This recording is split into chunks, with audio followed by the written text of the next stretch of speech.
Love what you bring to the world, because if you do that, you will love what others bring to the world and appreciate them more, and thus they will appreciate you. A truly confident man or woman elevates those around him. He makes those around him them feel better than themselves. This is one of the channels I was more conflicted on making a video because I feel this one can bring more controversy for some viewers. Some of them for subjective or even unfair reasons, and others where I can at least say that there's an argument to be made. But let's do a quick summary on it. Geekdom101 is a majorly Dragon Ball dedicated channel that covers fun facts, news, history behind the scenes, explanations behind certain scenes, reviews, vlogs, top videos, just everything that can be related to Dragon Ball. He might have it covered one way or another. And with that, before I move on, I want to say something really important. Every channel that I mention on this marathon is a channel that I have consumed a great amount of the content they have provided, but most importantly, I talk about the creator, not the person. Whenever we talk about someone's way of behavior in his content and posts, we need to be clear that at the end of the day, we don't know the person behind the screen. In other words, you may know Geekdom101, maybe, just maybe.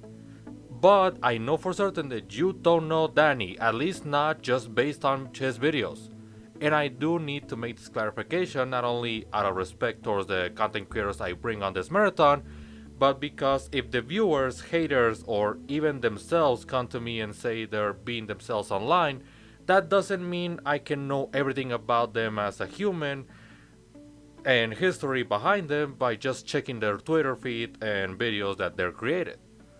Despite the fact that his secondary channel tackles personal topics, I still cannot say that I can know him the same way as those that interact with him on a more intimate and regular basis.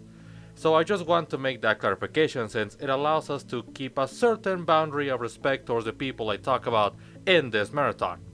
And another thing, despite whatever criticism I can give in, this man is a hard-ass working person that's passionate about his content and the fan bases around said content. I cannot think of that many creators that try to make as much stuff as he does with such detail and knowledge about Eastern culture. A good example I can bring to mind is his Dragon Ball GT video. Sure, it's not necessarily an article of the writers explaining the ending in details, but it does cover the symbolism behind the ending of Dragon Ball GT and where the inspiration comes to create one of the best moments in Dragon Ball. And that's just one of the many videos that are created on his channel. There's so many details and elements throughout the history of Dragon Ball and its production, as well as the philosophies behind it, that if you want to get proper knowledge about its lore and the trivia behind the scenes, he is one of the major sources of information to check in. In fact, I can easily say that if you're a Dragon Ball fan at all, and by that I mean a fan of the series in general, not just Z, Super, or video games, if you're a fan of everything that Dragon Ball covers and represents, you should check his content. It has a lot of interesting topics and information that any fan of both the series and anime as a whole can at least leave saying that they learned something today. That doesn't mean the channel has been perfect by any means. There are certain elements that while some people might over-exaggerate for the sake of disregard someone's work, I think it's worth at least addressing where the argument can be made. Let's start with the most unfair of the criticism, the Super 2 fiasco. As he has mentioned in the past, Super was meant to come back to have an anime continuation in 2019. However, not only was it postponed, but Toei Animation made an effort with IGN to portray everyone talking about it as liars, which caused him to be called many negative things I will not describe to this day, especially since it doesn't matter anymore, thankfully. And with that, I want to say that hating on someone and calling them many things for over a year in the name of a fictional product isn't really something you should be doing with your own time, since that helps absolutely nobody. However, between all the hatred, there was a piece of argument that isn't as black and white to label in, at least not for me, which is the sources argument. To put it briefly, one of the most common things his detractors say is that he doesn't really have the sources he claims to have. This became a bigger issue with that IGN shit. But it was always a point of discussion between his haters due to the fact that he will say that he talks with people or he has sources, but he doesn't share them. But like I said, it's not that simple. In an environment like the entertainment industry, privacy is key, especially in Japan when you look at the history of Japanese companies with online creators. Nintendo will be a big example of not wanting to have their IPs being shown in any light but their own. If any of his sources allowed him to just show pictures or any physical evidence of their work behind the scenes as well as revealing the source in question, they will run the risk of losing their jobs. At least, this is just my own speculation, I should be clear. Hell, I've seen people in the industry being fired for even smaller reasons like saying that they're gonna voice a character before the company reveals it first.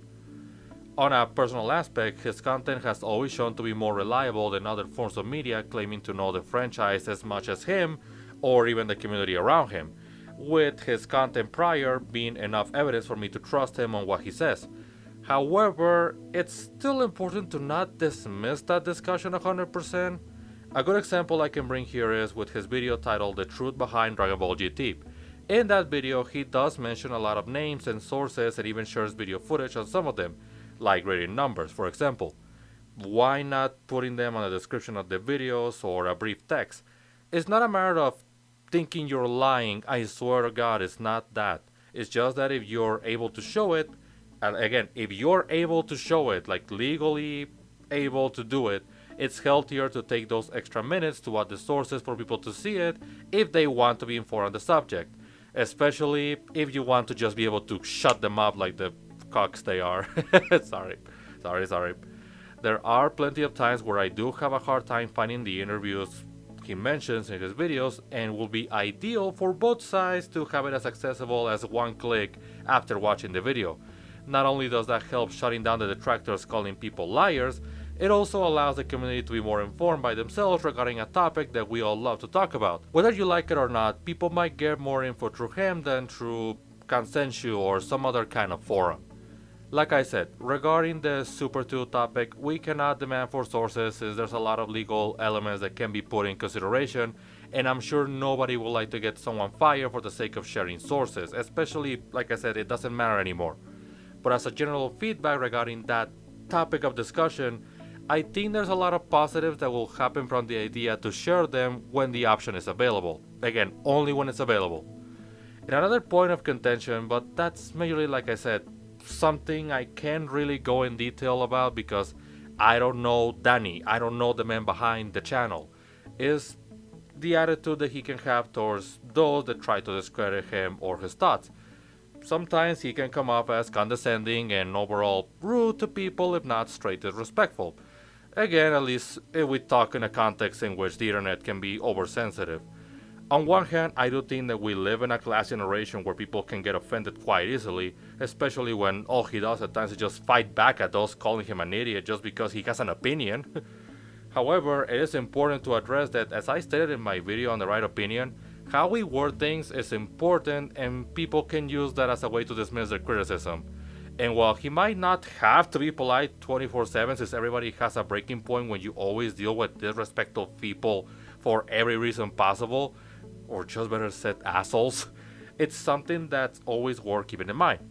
Savage geekdom isn't bad, just not something to always be on people who may not even be worth the attention. Again, just speaking as somebody that has just seen the stuff, not lived them. In fact, I can call myself out on this since you can tell he's constantly growing on that regard. Growing, not changing, which is something I respect way more since he's being honest about himself while also reflecting on his attitude online. Which again, this is just an observation I make based on what I see on both Twitter and his more intimate videos. I would love to have him for a podcast or two if he ever wanted to, and I apologize if any of what I'm saying here comes across badly with this. Not the intention. I respect the bro. That video regarding GT, as well as the technique guidelines and all Dragon Ball in depth, are some of my favorite videos of his because of the insane amount of details he brings to the topics in order to both inform fans of the series on things we never knew on a casual matter, as well as for the sake of clarifying information that the fanbase will just accept as facts. Looking at you, Toriyama, getting dressed to change Gohan during the Buu arc. If you're a fan of geek culture, check out his World of Geekdom channel, since that one can have more variety on its content. But if you're a Dragon Ball fan, you might as well wish for immortality because you have a live world of content to check out.